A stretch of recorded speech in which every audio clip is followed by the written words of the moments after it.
Letting go of destructive habits and people is so important for your development and developing your relationship with God. Those are two separate things. Your development, your worldly development, and then the development of your relationship with God. Now, the development of your relationship with God is deeper, and the worldly development manifests through that. Ugh, I don't know if that makes sense, but we're gonna make it work. So, Psalm 34, turn from evil and do good, seek peace and pursue it. I think a lot of the time it's easy when, we're having a really good week reading our Bible and praying consistently. It's easy to be like, man, I'm really putting work in. I'm getting closer to God, and you are. It's not to take away from that, but it's also one of the most important things you have to realize that discipline is better than motivation. Because most of the time, we are unmotivated. We are lazy. As humans, we are born sinners. Our flesh wants us to sleep extra hour. Our flesh wants us to go out with our friends. Our flesh wants us to procrastinate and not do the work that we want to do.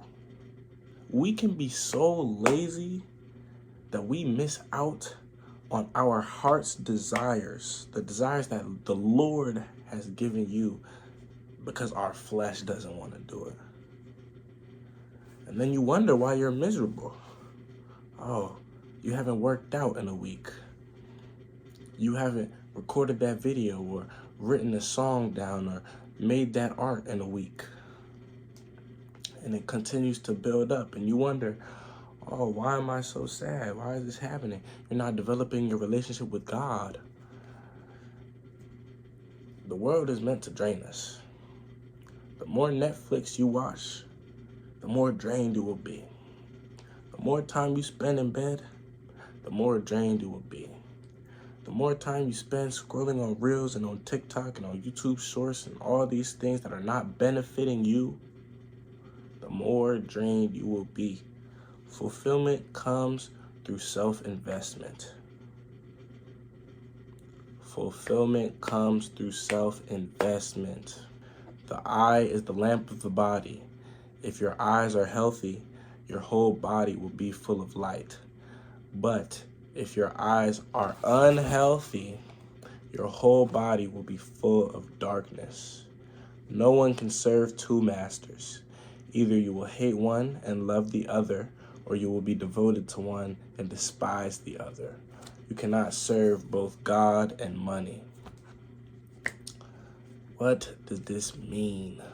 What does this mean? We'll start with the first verse. The eye is the lamp of the body.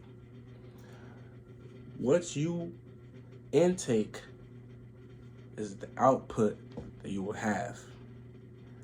If you're consuming brain rot, pornography,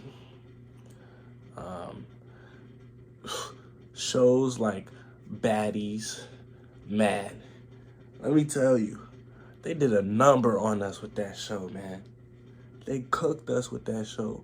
Do you understand what that show is? It's pure chaos and confusion. It's not helping anybody. What does this show do for you? Yes, it's entertainment. Yeah, it's funny.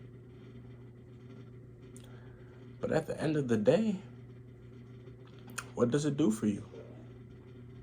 Are you getting smarter? Are you learning?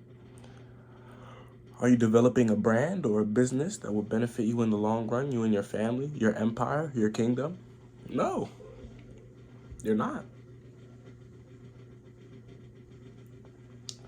Destructive habits delay your blessings.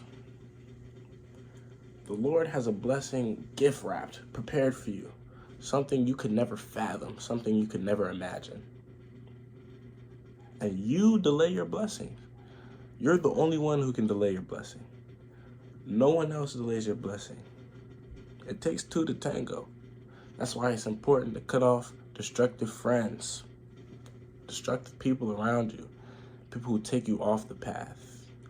That girl that you've been talking to that might lead you into sin, or you lust after her and now you're leading her into sin, and y'all are both children of God.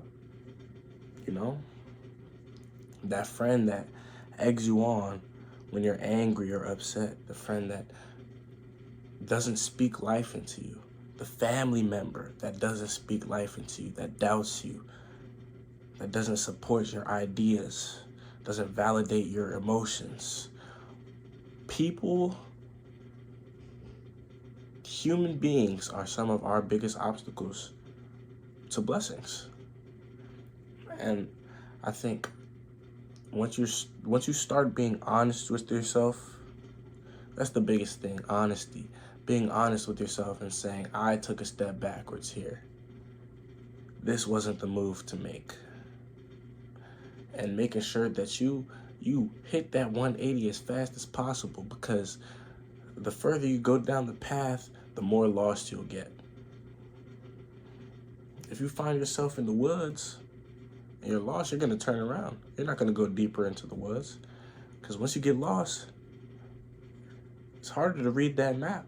So it's very important I think it's very important to live life day by day. Live life day by day. And that it's easier to get rid of destructive habits and destructive people when you see how they affect your day.